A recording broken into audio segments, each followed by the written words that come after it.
হ্যাঁ হ্যাঁ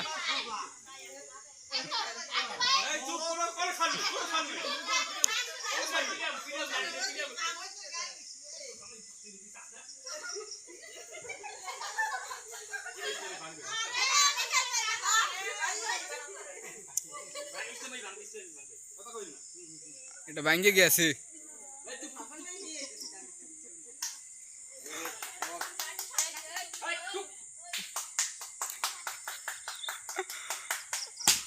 আরে মামা আরে কেন বসবে বাবা কই কই এই আরে বল আমি এই হ্যাঁ হ্যাঁ আমি নাই না এই টান দিলাম আমি ফাস্ট ভাঙতে তো হইবে এই কথা না ভাঙতে হইবে এটা মামা আক্কো ভিডিও নিতে লই বাজে না ভাঙতে হইবে এটা বলে হইবে না ওই দাগে এখন পর্যন্ত ফার্স্ট আমি এই পুরুষ কই এই কথা না ভাঙতে আর আমি ভাবছি মামা আক্কো ভিডিও নিতে দেবে আমি দূরে গেছি